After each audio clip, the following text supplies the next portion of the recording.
In this video, I'm going to show you how to create a basic piece for your lamp that can be cut using the laser cutter. I've made a very basic piece here, which is a 7 by 7 centimeter square with some sections cut into it so that it could be used to slot together with other pieces of a larger model. So let's see how I made this.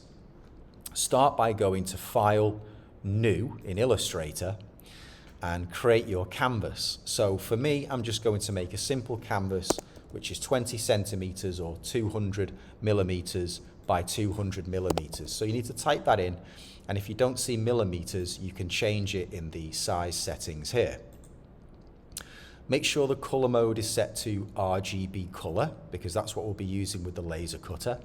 So once you've got the size set up and the color mode correct, remember every time it needs to be RGB, just hit create. Now I've created my canvas and I can start to create my piece on here.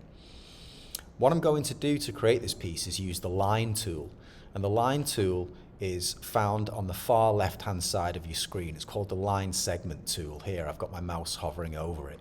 If you click that to select it and then move over to the fill color on the far right and turn the fill color off so it's none, it's the white square with a red line through it, and then change the stroke color to red. So if you see this swatches panel, just make sure you click on the color mixer icon and turn the red channel up to maximum, which is 255, and the green channel to 0 and the blue channel to 0, because the laser cutter is going to use the RGB red as a cutting line. Once you've done that, you can just click on the screen to exit out of that window. You can also set the stroke, which is the width of the line, or the thickness. You can change that by clicking on the up and down arrows. What I want you to do is set the stroke thickness to 1 point. So that's very fine. And then we can start to create the piece. So what I'll do first is I'll draw a line. And I'll draw a line, and you can see here as I draw the line the measurements are given in the grey box next to it. So this line is currently 3.196 millimeters. What I want is a 2 centimeter line, so I can go down to as close as I can to 2 centimeters, and right now it's at 20.2. And as I move the cursor around, you can see the angle changes. So to make sure you've got perfectly flat lines, you use this angle measurement. So I want it at 0 degrees. So it's not a diagonal line, it's just going straight horizontal across the screen. So 0 degrees. And now I've finished with a line that's 16.28 millimeters. So I can let go and that line's been created.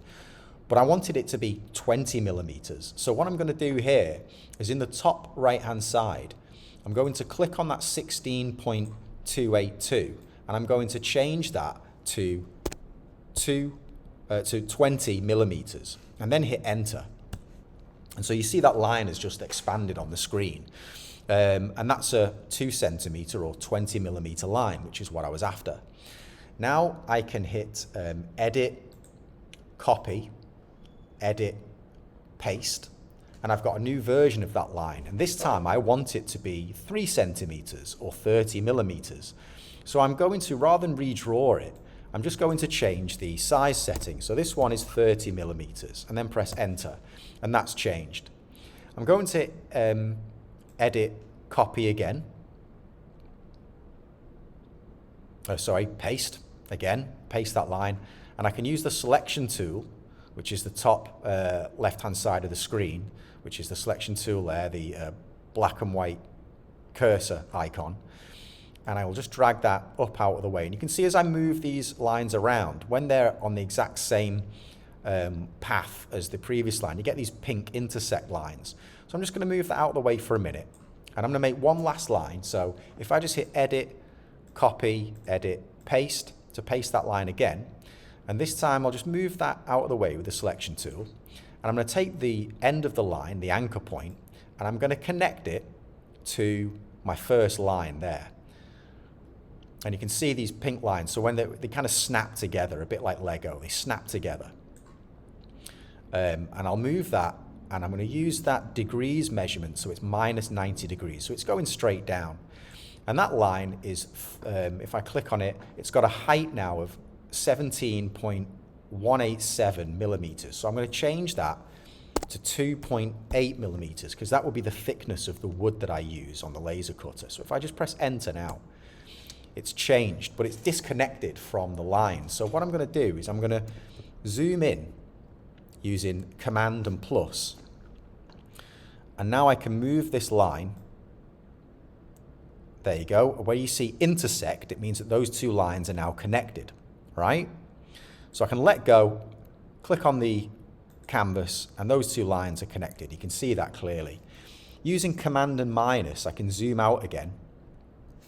And if your canvas isn't entirely in the middle of your screen, you can use the sliders at the bottom of the window and the side of the window to move your canvas around. And what I'm going to do here, zoom out a little bit more, and I'm going to take that large 30mm line and I'm going to connect it there. So there we see intersect. There we go. It's just kind of snapped together like Lego. And I'm going to zoom in again. So that's Command and plus. And I'll click on that 2.8mm line. There we go. And I'm going to hit edit, copy, edit, paste. And I'm going to move that. And you can move it with the arrow keys if you don't want to move it with the mouse cursor. So I'm just clicking on the arrow keys on my keyboard. But if I just zoom in a bit more, I'm going to click on that and I'm going to move it into place. There we go. You see intersect there. So use these pink lines to guide you until it's in place. So intersect, it kind of snaps in like Lego, right? There we go. And I'll zoom out again. And now I'm going to take that 2mm line and I'm going to move that, intersect, there we go. Okay, so now I've got one side of my shape that I wanted, that piece that I was trying to create, right?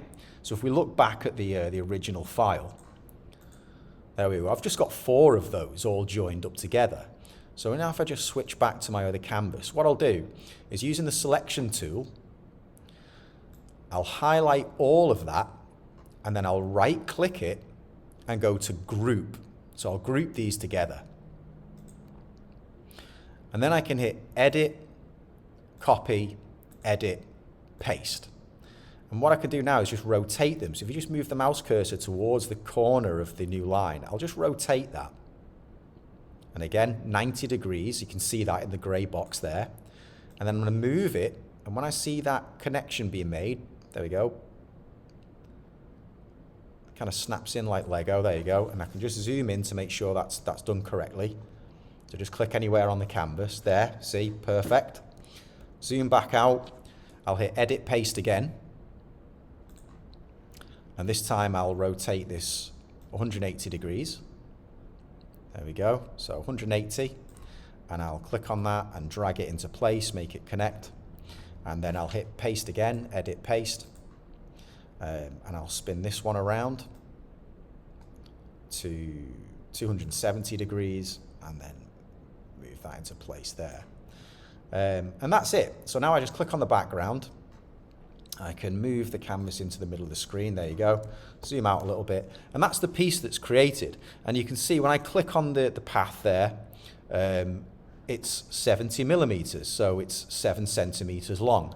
And if you drag a box around the shape, you could either group it, so it's just all one thing, or you can ungroup it. And what I want to do is maybe change these individual parts later.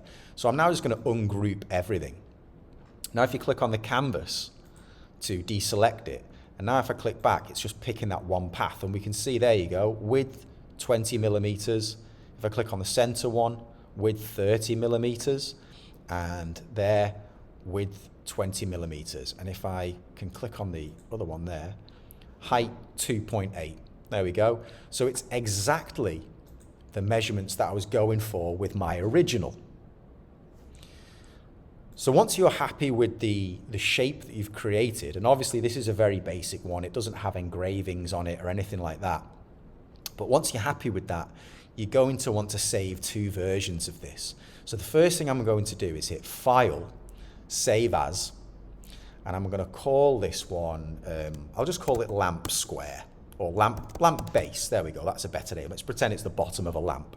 Lamp Base, and I'm saving it as an Illustrator format. Adobe Illustrator, and you'll know you've got the right one because it's AI. The file extension should be .ai, and you can see it in the file name there. So if I hit save, this message will pop up, Illustrator options. Ignore those and just click OK. Now that's saved to your computer, and the Illustrator file is an Illustrator project file which you can open up and edit really easily later on, just like we are here. But for use with the laser cutter, we need an SVG version.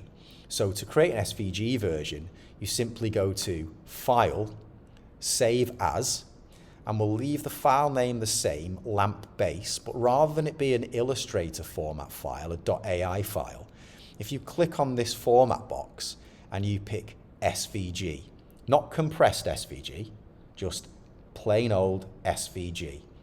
And you can see that the file name has now changed, lampbase.svg, and this is the file that would send to the laser cutter. And if you hit save, you'll get these SVG options. Again, ignore them, just click OK. And now if I go to File, Open, here are my files there. I've got my original, the version that I showed you at the start of this video, the one I created for this example that you've just seen me put together, and the SVG version that I will send to the laser cutter. And to come out of that window, obviously, just hit cancel. And that's it. That's how you create a part for the laser cutter. It's very simple, and try that out for yourself and see how you go. Okay, and that's the end of the video.